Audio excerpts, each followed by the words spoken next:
Hello, my name is Tango of the Tech Variety, aka the Dungeon Master. Excuse me, Torch, out of my way. And today is going to be another massive progress update video thing. Today is the day that we are going to work on the Grand Hall, the main interior of the Deep Frost Citadel. Today is the day we're going to take down the black concrete facade, and you will actually be able to enter decked out, and you can see how much area I have dug out here. This is this is the size of the area that we're building today. That wall is coming down. There's gonna have a couple of little height changes, and there's going to be a massive, and I mean massive, room built here. It's basically gonna look like an airport hangar. And then on the back, we're gonna have an amazing scoreboard, which I can't wait to show you guys. The entrance where you actually put in your shulker box and stuff. No redstone today, but the entire flow of all the pre-game stuff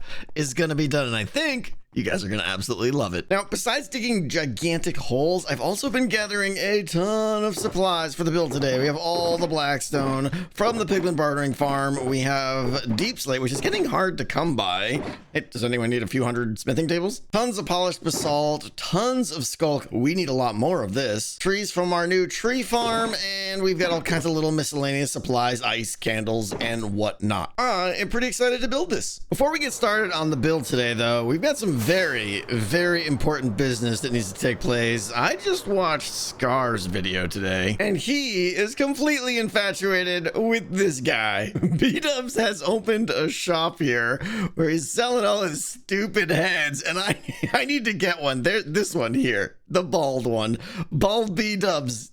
Scar really wants this, so I gotta get it on him. There's also this one. I think this is like ultimate rare. It's corner face B-Dubs. That's fairly terrifying. Okay, so you know me, I am infinitely wealthy. I actually do have quite a bit of diamonds right now. We're gonna blow them all until we get this head. I have to get it. 4 diamonds for a random pack of 5 heads and a shulker, and he's got them all segmented out here. You get to keep the nonsense. Here we go. He's got commons, rares, ultra rares, toothless B-dubs, and bald B-dubs. What's the corner? Oh, legendary is side face.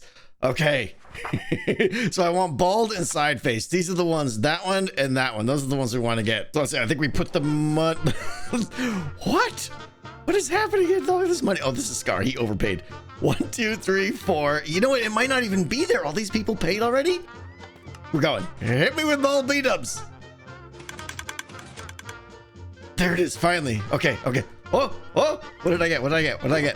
I got we got blonde B-dubs, I guess. That's not right. All right, we're trying again. So here I am wondering now, just how many heads did he have? Did he expect to make all this money off of his dumb heads? Here we go. There it is. And I don't want to peek. What did we get? That's blonde. I thought that was it. No, that's not it, right? That's the stupid blonde one. Worst money I've ever spent. Tick. Here we go. Top number 3. Can we just keep getting the same stupid ones? Oh, this is a scam. Come on. Oh, shh. We're being watched. This guy's gonna steal the bald head if I get it. Here we go. Literally the same exact ones every single time. This is the one. I can feel it. And we got corner B-dubs. That's the ultimate legendary. And we got ugly B-dubs here too. Okay, hold on. I gotta take my hood off. I excel at looking around corners. And screenshot. Oh, I just realized we got side face B-dubs, which is legendary, and toothless B-dubs in the same box. Who needs diamonds anyways? I may have a problem. Oh, what is this? Pink-haired B-dubs. What is this? I have no idea what this is. Okay, last one. Did I say last one? Yeah, I meant last one. Last one, absolutely. Uh-oh, I think he's out of merchandise. Nothing happened. I think he sold out. Someone else must have got the bald one. I'm so sad. Look at him. He's restocking already, that fool. Okay, here's what we got. A whole bunch of ugly moss faces and things that nobody cares about. I kind of like the pink delivery one. And then we got this guy, that guy, 2 of those. And then the legendary corner face B-dubs. I see Okay, moving on to more important things. I don't know if anything's more important than acquiring a Baldy B-dubs, but I need some more skulk for this build. We're going to be using it in a really fun way, and I want to know, first of all, how much do I have in here? None. All right, let's get busy. Oh no, I didn't bring a hoe with me. Good. Well, that was painful. I got my shulker full of skulk blocks, but this farm, it just doesn't work. Oh, apparently my sorter doesn't work. The cobblestone generator gets all the timings get off and everything. Blah. Oh well, at least I got my skulk. All right, I am ready. I have all the resources, all the materials. Let's build this thing.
Shall we take a look inside the Deep Frost Citadel? Finally, we can go inside. I am so excited. All right, we're going to take you through a little walkthrough of this build and describe some of the things I did and how this is all going to work. This is the entryway here. I did not show any of this in the time lapse. I did this afterwards. I wasn't quite sure what to do. It's still not done even. But I decided to bring some of the skulk in over here with just early attempts at like these kind of little blackstone tendrils and stuff. Kind of did the same thing, but not mirrored on the other side. And I wanted to bring the ice in a little bit too. I should probably bring in some snow as well, like windswept within the doorway, but that's going to stop once you get inside because obviously it doesn't make sense to have ice inside your castle. But right here in the doorway, I thought ice still made sense. And of course, lighting is always an issue in this build here. I want to always keep the lighting hidden, but it's got to stay spawn proof in here. So it's very difficult to do. I missed a block up there. Probably missed a lot of blocks. I'm not sure what to do on this wall and this wall yet, but there's a problem, and that's because right on the other side, I can't go back any deeper because, well, you'll see in a second. So this wall might stay a little bit plain, but that's okay. And then we enter the hall, the great hall, the main area of Decked Out. This is where the players hang out and the players do their thing. And I gotta say, guys, I am incredibly pleased with how this giant room turned out. Where do I even start? I want to talk quickly about like the aesthetics before the functionality. So there's obviously some rooms all the way around here. I wanted to carry the build theme from outside inside. So we kept the same palette of the blackstone and the deep slate with the warped wood and everything. And I even kept some little purple glows here. We have these alternating patterns. I basically just came up with two types of patterns above the little rooms here, which I'll get into. And then the ceiling, I brought in the skulk and I'm so pleased with it. I feel like it fits perfectly, and honestly it makes me want to use this skulk block elsewhere outside, and I think I'm really going to. I got a lot of plans for it still, I think. Hi there, missing block. Down in the middle, of course, we have this ice area here. This is just kind of like a common little area here. There's nothing really, no huge purpose to it, but obviously got to keep it spawn proof. I added these little fire strips here, which I think look really good. And then we mixed up the ice. And of course, you know, you have like regular ice and you put like packed ice under it, and you kind of get this like opaque but dark and dirty ice, which I kind of like. So we have the three ices going on here. I have this guy here, which I don't know that it has a direct purpose, but I'm probably occasionally slide some keys in there every once in a while with no real official rhyme or reason. Again, the whole build is just mirrored, so whatever you see on one side is there on the other side. What else? The lighting in here, like I said, I had to go through some efforts here. I'll turn on the mini HUD thing where you can see the lighting levels, And I mean, look, it's about as dark as you're going to get in many places here, which is exactly what I want. One of the big tricks I had to work on was shulker boxes. There's a shulker box there and there, even another one there, and of course this one here. Shulker boxes are transparent. They let light through. So this is how I'm getting lighting in here, like in this middle area. See how it's brighter? It's because it's actually coming through. You probably see that glowstone back there. I'm actually lighting through the shulker boxes, which I think is good, and it keeps it from having to have torches and stuff everywhere. There's also along all these are all black shulkers right here as well. They're very subtle. You can hardly see them, but they're what providing all the lighting necessary for this. These are doing nothing. They're just cosmetic. It's all about these lit up shulker boxes in the corners here. Love them. Okay, let's talk about the functionality of this room now. What we have is 22 little cubby holes, little lockers, little mini private rooms, if you will. Every player, when they play the game, will take their head and put it up on right there so that everyone knows whose room is what. And then they are heavily / strongly encouraged to customize the room they see fit. I don't want people changing the outside, so I'd like to leave, you know, the facade out front here, and don't even change this deep slate, but everything from like this black stone and the floor and the ceiling, they could do whatever they want and customize. I think that'll be fun. The only thing is they have to leave a shulker or a barrel or something right here, because that is where they will put their tomes. You know, contributing to their score of the game. They'll come and put them here, and that's how I will tally them up. I also will probably give players some free keys based on standings or something like that. This is how I can kind of like give individual players certain items or rewards or whatever I see fit through by putting them in. The whole area underneath here will be. This is all open, so I'm going to clean this all up, of course, and everything. But down here, I'll be able to like walk around here, and I'll have signs over who has what thing, so I can just conveniently navigate down here and know who's doing what, who's got what tome submitted, who I need to give keys to, all that stuff. But we're not even done yet. We got a little bit more building today. This is the only area we're going to take super polished. I'd love the ceiling with the spikes up there and everything. I just think it looks so good. Oh, by the way, the lighting on the ceiling was tricky. That ceiling was super, super dark. I don't know if you caught it in the time lapse, but there is, and I don't know if you can even see it, there's like candles. I'm taking advantage of the fact that the candle flicker flame isn't really that visible from far away. So there's some candle 4-packs which provide maximum light. Okay, you just saw a little flame back there a little bit, I think. There's another one, yeah. That's providing light. And then up here, there's actually like some empty slots and stuff where there's torches hidden up there and everything. So I think I did a really good job keeping the ceiling nice and bright and lit without there being torches, and I didn't have to go with like chandeliers and all that stuff. I really got to fix that block. But anyways, coming through here, again, this is the Grand Hall or Great Hall or whatever I'm calling it. We're going to do a little bit more building. It's going to step up here, and we're going to have an amazing scoreboard, which we're going to get to in a little bit. And then over to the left here is where you'll actually enter the game, where you'll put your shulker in and sleep and take off your armor and everything. And hopefully we'll get to that soon. Now is good. Let's do right now. Pushing through the Great Hall, we now have a little incline staircase up with some candles on the walls on both sides. And this is leading into the very unfinished but new area where the business takes place, we shall say. We have a couple things here. Right here is going to be our scoreboard, which I am super excited about. We'll explain that in a second. Over here and to the left will be the shop. Obviously, none of that exists yet, but this will be the shop where you can spend your coins that you earn in the dungeon and take out to buy various products that may assist you. And then over there is where you begin playing decked out. So the scoreboard. For this thing, I really wanted it to be prominent and like a major focus of this whole area. I wanted to show the scores in an interesting, clear way that draws you in and kind of engages you with the game itself. Instead of just a sign with a number on it, what we're going to do here is have a very visual scoreboard here. So the idea here again is every player that starts their game will put their skull somewhere along this line right here. So if that torch right there was the Tango skull, my score would be represented right here with some layers of snow. So every layer of snow is 1 point. So that's 3, 4, 5, 6, right?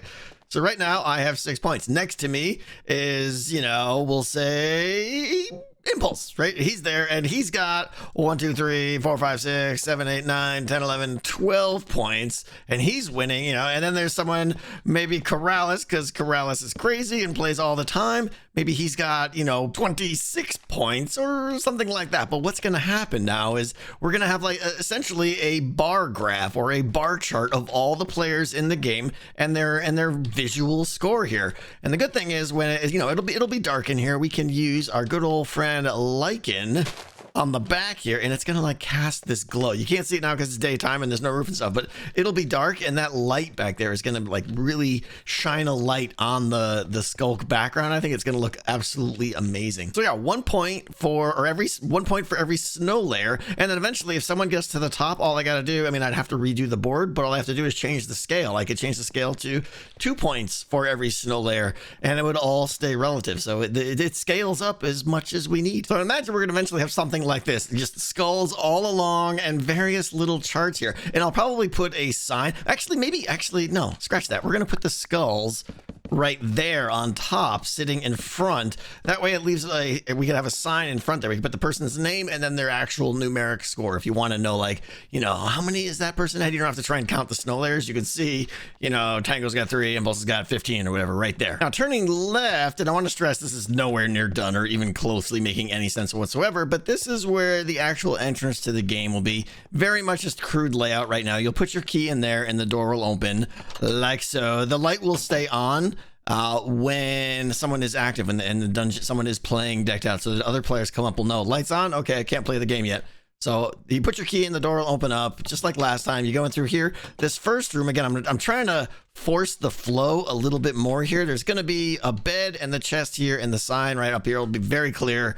Take off all your armor, take off all your gear, put it in the chest, sleep in the bed. So you're not distracted by putting your shulker away and everything. It's like you have to do this first, and then you move on through this door, and then I said you move on through this door, and this is the room now where you would actually like take your deck of cards, place it in there. It'll get probably pulled out and sent down much lower where all the sorting system will be. Your cards will be taken out, they'll be processed when the game starts beginning and stuff. And then I think there's going to be a minecart ride right here. I'm thinking of a minecart ride. You hop in the minecart and there's a little 20-second ride. It may not take the straightest path. It'll meander through the rocks and down, and it's going to be like a little Indiana Jones thing. There might be some theme music. Who knows? There might be a little, you know, a little mini game as you're going down. I've got some ideas, but eventually it will drop you off right through this hole here into this icy chamber, which admittedly is not done yet. I kind of threw it together, but what is important is the doorway, the entrance to Decked Out. This is how you enter the dungeon. We have some custom amazing artwork here, and guys, notice all the little subtleties, the lodestones, the stalactites, the DO, the warden ribcage. The artwork is amazing. The little frost on the bottom. And are you ready? I'm not sure you're ready. Are you ready? This is what happens when you simply approach the doorway.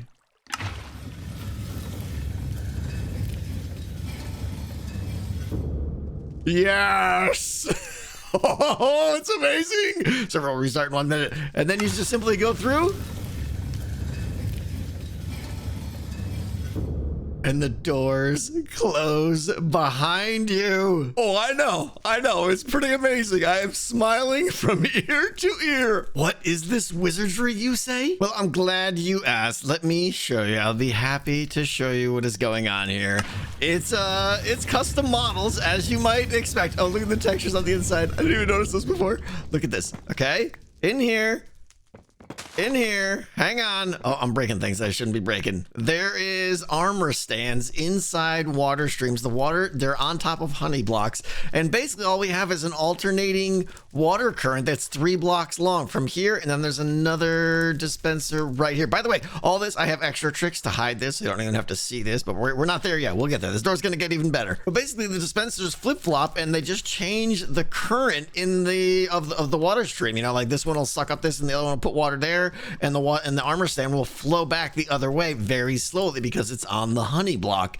And then, of course, in addition to that, somewhere down here, There's a little bit of redstone, This took me a while because I wanted to do it right. We obviously have 2 waterlog skulk sensors, one to trigger the door opening and one to trigger the door closing. And of course, we have a custom music disc with custom sound that I created to sync up perfectly with the duration of the door opening and closing. Now, I'm not going to explain all the redstone here, but the interesting thing was I very specifically wanted the door to not like open and then cut halfway and then start closing, and the audio would be out of sync and everything would be all janky and everything. So what we did is we set up kind of a little logic system here where we have 2 like RS latches here, I think they're called. And basically we have 2 flags here based on the state. Should the door open or should the door close? And then over here we have, is the door closed? Is the door open? And the way it works is when you trigger the skulk sensor closer, it's going to say should open is going to be true. So right now the door is should open, and it is open. So it's in a good state. But if the door was closed and should open was true, logic, and basically it's going to flag the thing, but it's going to start a timer, a little delay down there, which basically says, hey, if someone says, you know, the triggers should close while the door is opening, it won't reverse the system. It's going to wait. But if they do trigger it while it's opening, as soon as the door is done opening, it will automatically start closing. So it's like, it kind of like queues up the commands to enter and leave the door, the doorway. So we should never have like weird interruptions and stuff like that. The door should just open and close perfectly. I am 100% convinced that was the worst redstone explanation ever. Now, the door has a couple of issues, obviously. The first one and foremost is, whoop, I can just walk right through the doorway. That's obviously a problem. What we're gonna do is I'm gonna add a double piston extender down below there so that when the door is closed, there's actually going to be like a line of blocks across like this, so that if you try to go through, you won't be able to do it, and you won't have an elytra and stuff, so you won't be able to go underneath it and all that stuff. So I think that'll be fine. You see how basically it'll be like close and then the door, you'll hear like a locking mechanism.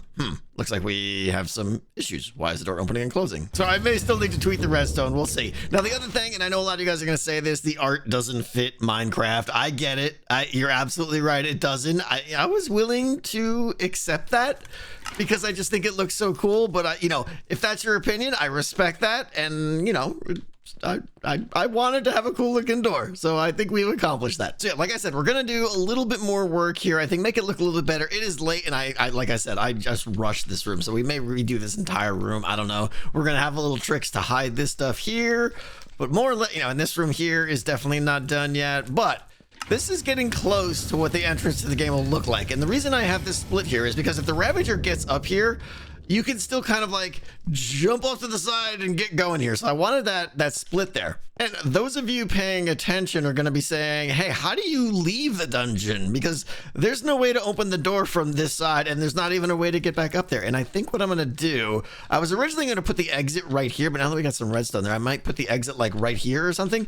But the idea is where you leave the dungeon is not where you came in from the dungeon. You come in from there, obviously, and then to leave, there'll be another set of doors somewhere nearby. Maybe it might even be like over here or something. Who knows, based on the redstone. But that's where you'll leave, and you'll hand in your artifact, you'll spend your frost embers, you'll upgrade cards, all that good stuff, and then you'll get on a minecart that will take you back up to the surface where you'll get your shulker box full, your deck of cards, all the good stuff. So that will do it for today. We made some amazing progress. We did the entire Great Hall. The early game process is all designed and mostly built, and we have an amazing entrance to the dungeon. And of course, we still have way more to go, but I am so pleased with what we got done today. I want to thank you guys for watching. As always, I truly mean it. I've never been more inspired to just keep doing what I'm doing right here on Hermitcraft and making amazing content for you guys. So thank you so much, and I'll see you next time.